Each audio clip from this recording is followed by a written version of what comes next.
Hello dear friends, आप सभी का स्वागत है हमारे इस यूट्यूब चैनल पर। तो आज के वीडियो में देखेंगे हम इतिहास से जुड़े कुछ महत्वपूर्ण प्रश्न हैं जो कि इस वीडियो में रखा गया है। तो आप सभी प्रश्नों को ध्यान से देखेंगे और साथ ही साथ मेरी वीडियो को अच्छी लगे जो लाइक कीजिएगा, और मेरे चैनल पर पहली बार आए हैं तो चैनल को जो सब्सक्राइब कीजिएगा इसी तरह वीडियो पाने के लिए। तो चलिए आज के पहले प्रश्न की ओर चलते हैं। पहला प्रश्न इस प्रकार है कि भारतीय शासन के प्रतीक शब्द सत्यमेव जयते किस ग्रंथ से लिए गए हैं? तो इसका सही जवाब जो है ऑप्शन ए उपनिषद, जो कि ये मुंडक उपनिषद से लिया गया है। सत्यमेव जयते प्रतीक। अगला प्रश्न है आयुर्वेद के वैद्य चिकित्सा का भगवान किसे मानते हैं? तो इसका सही जवाब जो ऑप्शन सी धन्वंतरी। धन्वंतरी को चिकित्सा का भगवान मानते हैं आयुर्वेद के वैद्य जी। अगला प्रश्न है वेद शब्द का क्या अर्थ है? तो इसका सही जवाब जो है ऑप्शन ए ज्ञान। वेद का अर्थ है ज्ञान। अगला प्रश्न है योग के प्रणेता कौन थे? तो इसका सही जवाब जो है ऑप्शन ए पतंजलि। पतंजलि जो कि योग के प्रणेता थे। अगला प्रश्न है कौन चिकित्सक नहीं था? तो इसका सही जवाब जो है ऑप्शन सी चार्वाक, जो कि चिकित्सक नहीं था। बाकी सुश्रुत, चरक और धन्वंतरी ये सभी जो कि चिकित्सक थे। अगला प्रश्न है मनुस्मृति किस विषय वस्तु के साथ संबंधित है? तो इसका सही जवाब जो ऑप्शन सी कानून। मनुस्मृति का संबंध कानून से है। अगला प्रश्न है उपनिषद शब्द का शाब्दिक रूप से क्या अर्थ होता है? इसका सही जवाब जो ऑप्शन सी पास बैठना, यानी कि उपनिषद का अर्थ होता है पास बैठना। शाब्दिक अर्थ इसका है। अगला प्रश्न है पंचतंत्र के लेखक कौन है? तो पंचतंत्र के लेखक जो कि ऑप्शन सी विष्णु शर्मा जी हैं। अगला प्रश्न है प्रसिद्ध गायत्री मंत्र किससे लिया गया है? यानी कि प्रसिद्ध गायत्री मंत्र जो कि ऋग्वेद से लिया गया है। ऋग्वेद के तीसरे मंडल से लिया गया है। अगला प्रश्न है अजंता की चित्रकारी में किसकी कहानी को चित्रित किया गया है? तो इसका सही जवाब है ऑप्शन सी जातक। अजंता की चित्रकारी में जातक कहानी को चित्रित किया गया है। अगला प्रश्न है भारत में जैन धर्म का संस्थापक कौन था? तो इसका सही जवाब जो ऑप्शन बी महावीर।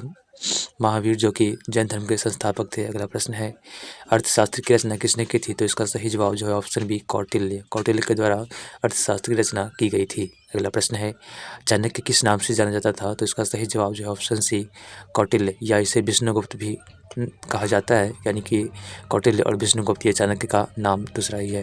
अगला प्रश्न है विश्वविद्यालय जो गुप्त युग में मशहूर हो गया था, कौन सा विश्वविद्यालय? तो नालंदा विश्वविद्यालय जो कि गुप्त युग में मशहूर हो गया था, जो कि धर्मपाल के द्वारा बनवाया गया था। अगला प्रश्न है वानभट्ट किस सम्राट का दरबारी कवि था? तो इसका सही जवाब जो है ऑप्शन सी हर्षवर्धन, यानी कि हर्षवर्धन जो कि बाणभट्ट के दरबारी कवि था। अगला प्रश्न है भारत का नेपोलियन किसको कहा जाता है? तो इसका सही जवाब जो ऑप्शन बी समुद्रगुप्त। समुद्रगुप्त जी को भारत का नेपोलियन कहा जाता है। अगला प्रश्न है नालंदा विश्वविद्यालय अध्ययन का महान केंद्र था विशेषतः कब?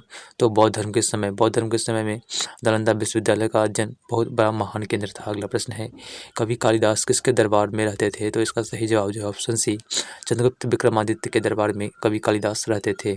अगला प्रश्न है सबसे प्राचीन विश्वविद्यालय कौन है? तो इसका सही जवाब जो ऑप्शन सी नालंदा विश्वविद्यालय। अगला प्रश्न है शून्य के सिद्धांत का प्रतिपादन किसके द्वारा किया गया था? तो इसका सही जवाब जो ऑप्शन सी आर्यभट्ट। अगला प्रश्न है किस शासक ने एलोरा मंदिर का निर्माण करवाया था? तो इसका सही जवाब जो ऑप्शन सी राष्ट्रकूट। काफ़ी महत्वपूर्ण प्रश्न है ये, ध्यान रखेंगे आप सभी। ये प्रश्न जो कि परीक्षा में देखने को मिले हैं, तो आप सभी ध्यान रखेंगे कि एलोरा मंदिर का निर्माण जो कि राष्ट्रकूट जी के द्वारा करवाया गया था। अगला प्रश्न है अजंता चित्रकला किससे संबंधित है? तो इसका सही जवाब जो है ऑप्शन बी बौद्ध धर्म। अगला प्रश्न है राष्ट्रीय ध्वज के धर्मचक्र में कितनी तिल्लियाँ हैं? तो इसका सही जवाब जो ऑप्शन ए 22 तिल्लियाँ हैं। अगला प्रश्न है सत्यमेव जयते किस शब्द उपनिषद से लिया गया है? इसका सही जवाब जो है सत्यमेव जयते शब्द प्रतीक जो कि मुंडक उपनिषद से लिया गया है। अगला प्रश्न है विक्रमशिला विश्वविद्यालय किसके द्वारा बनवाया गया था? तो इसका सही जवाब जो ऑप्शन सी धर्मपाल। धर्मपाल जी के द्वारा विक्रमशिला विश्वविद्यालय बनवाया गया था। अगला प्रश्न है विक्रमशिला विश्वविद्यालय का निर्माण किसके द्वारा किया गया था? इसका सही जवाब जो ऑप्शन सी धर्मपाल जी के द्वारा। अगला प्रश्न है मेघदूत के लेखक कौन है? तो इसका सही जवाब जो है ऑप्शन सी कालिदास। कालिदास के द्वारा मेघदूत लिखा गया है। अगला प्रश्न है रामचरितमानस के लेखक तुलसीदास किस शासक के समकालीन थे? तो इसका सही जवाब जो ऑप्शन डी अकबर।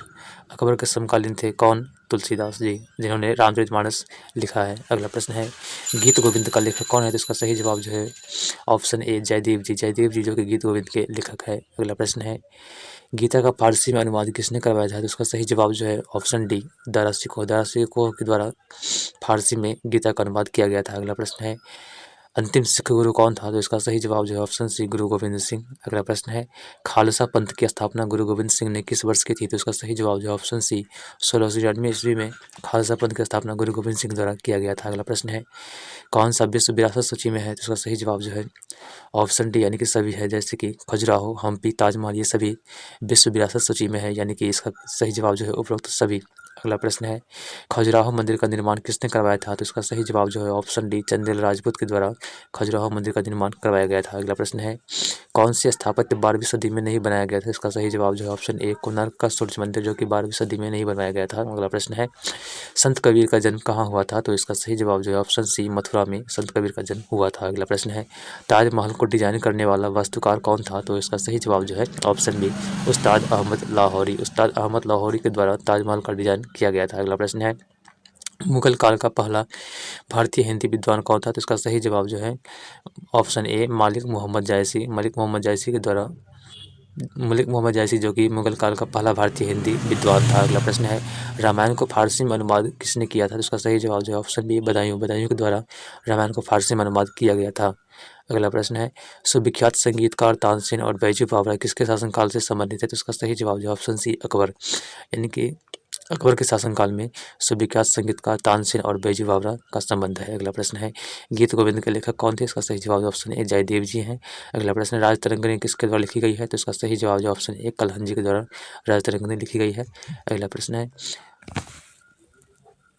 आगरा का किला किसके द्वारा बनवाया गया था? तो इसका सही जवाब जो है ऑप्शन बी अकबर के द्वारा आगरा का किला बनवाया गया था। अगला प्रश्न है जंतर मंतर में क्या है, मतलब जंतर मंतर कहाँ पे है, किस जगह पे है? तो यह जंतर मंतर जो कि राजस्थान में स्थित है। राजस्थान एक राज्य है जो भारत में स्थित है। अगला प्रश्न है रामचरितमानस एक महाकाव्य है जो किस भाषा में लिखी गई है? तो इसका सही जवाब जो ऑप्शन सी अवधी।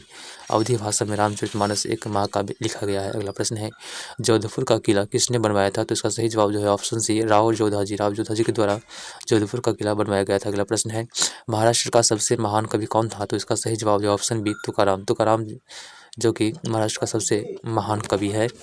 तो आज के वीडियो बस इतना ही प्रश्न रहा।